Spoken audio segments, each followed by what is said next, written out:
नमस्ते दोस्तों। Electro species में आप सभी लोगों का स्वागत है। Breeze to success. आज 3 अगस्त है और आज अपन कवर करने वाले हैं मेजरमेंट के 10 मोस्ट इंपॉर्टेंट क्वेश्चंस को। तो बिना टाइम वेस्ट किए मूव करते हैं हमारे पहले क्वेश्चन की तरफ। तो दोस्तों, जो हमारा पहला क्वेश्चन है वो अपन से पूछ रहे हैं कि resistance can be measured with the help of. जो हमारा रेजिस्टेंस होता है उसको हम लोग किस चीज़ की मदद से मेजर कर सकते हैं। तो देखिए, इसका बहुत सिंपल सा आंसर होगा, ओम मीटर एंड रेजिस्टेंस ब्रिजेस के मदद से अपन रेजिस्टेंस को मेजर कर सकते हैं। ठीक है। सेकंड नंबर क्वेश्चन पूछ रहा है कि the pointer of an indicating instrument should be. तो देखिए, जो पॉइंटर होता है एक इंडिकेटिंग इंस्ट्रूमेंट का, वो बहुत लाइट होना चाहिए जिससे वो आसानी से मूव कर सके। बहुत हेवी होगा तो उसके मूवमेंट में प्रॉब्लम आ सकती है, इसीलिए वो बहुत लाइट होना चाहिए। तो जो सेकंड नंबर क्वेश्चन का राइट आंसर होगा वो ए नंबर होगा। थर्ड नंबर क्वेश्चन की तरफ बढ़ते हैं। तो थर्ड नंबर क्वेश्चन पूछ रहा है कि in a low power factor watt meter the pressure coil is connected. देखिए, हमेशा याद रखिएगा कि low power factor watt meter में जो प्रेशर कॉइल होता है वो कनेक्टेड होता है to the load side of the current coil. Load side of the current coil में, ठीक है। Low power factor watt meter में जो प्रेशर कॉइल होता है वो load side of the current coil पे कनेक्टेड होता है, ठीक है। फोर्थ नंबर क्वेश्चन की तरफ बढ़ते हैं। The operating voltage of a megger is about. देखिए, मेगर क्या होता है कि मेगर हाई रेजिस्टेंस को मेजर करने के लिए अपन यूज करते हैं, एक इंस्ट्रूमेंट है, ठीक है। तो जो उसका ऑपरेटिंग वोल्टेज होता है दोस्तों, वो 100 वोल्ट पे अपन यूज करते हैं उसको, ठीक है।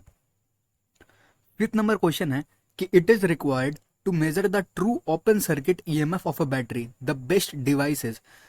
अगर मेजर करना है एक ओपन सर्किट ईएमएफ को किसी बैटरी का, तो जो सबसे बेस्ट डिवाइस होगा जो एक्यूरेसी के साथ हमें रिजल्ट प्रोवाइड करेगा वो होता है डीसी पोटेंशियोमीटर। तो 5 का ऑप्शन सी नंबर हो जाएगा।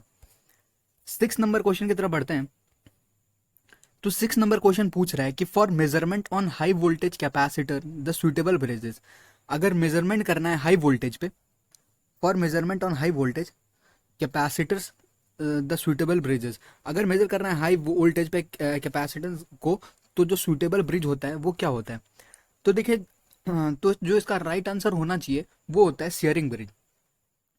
अब थोड़ा सा यहाँ पे ये जान लेते हैं कि ये जो सियरिंग ब्रिज है वो क्या है और क्या बोलते हैं उसको।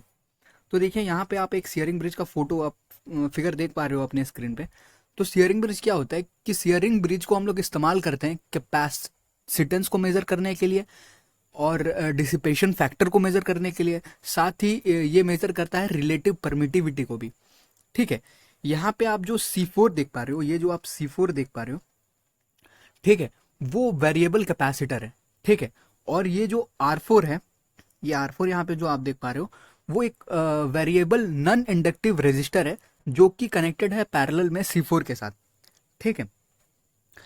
अब देखिए, जो C2 है, ये जो C2 आप देख पा रहे हो, ये एक स्टैंडर्ड कैपेसिटेंस है, ठीक है, एक स्टैंडर्ड कैपेसिटेंस है।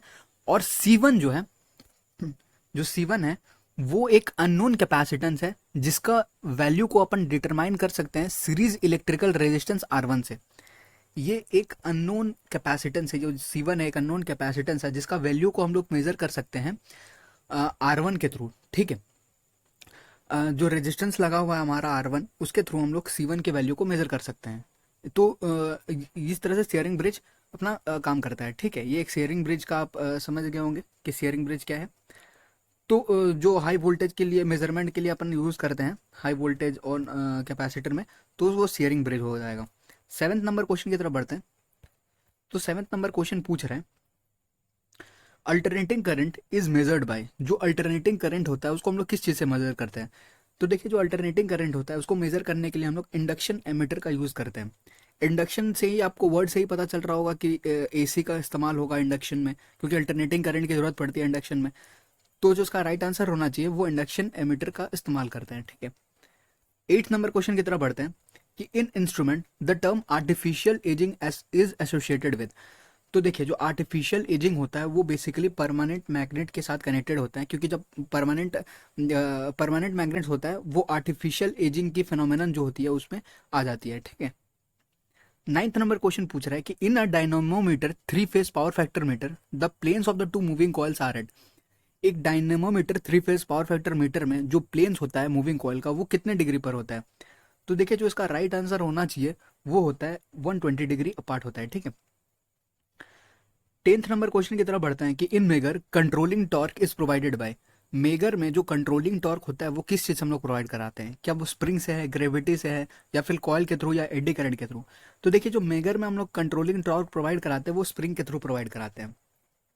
और यहाँ कंट्रोलिंग टॉर्क क्या होता है कि कंट्रोलिंग टॉर्क जो है वो प्रोड्यूस होता है स्प्रिंग एक्शन से मेगर में, ठीक है, जो अपोज करता है डिफ्लेक्शन टॉर्क का, ताकि पॉइंटर रेस्ट पे आ जाए उस पोजीशन पे जहां electromagnetic torque and control torque equal हो जाएंगे, ठीक है। तो आपको समझ में आ गया होगा कि कंट्रोलिंग टॉर्क क्या है, कि जो हम लोग मेगर में स्प्रिंग का यूज करते हैं कंट्रोलिंग टॉर्क के लिए, ठीक है, जो अपोज करता है डिफ्लेक्शन टॉर्क का, ताकि जो अपना पॉइंटर है वो रेस्ट पे आ जाए उस पोजीशन पे जहां पे electromagnetic torque and control torque equal हो जाते हैं, ठीक है।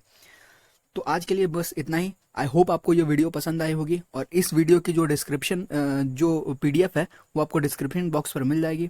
तो हमारे साथ बने रहने के लिए धन्यवाद। Thank you.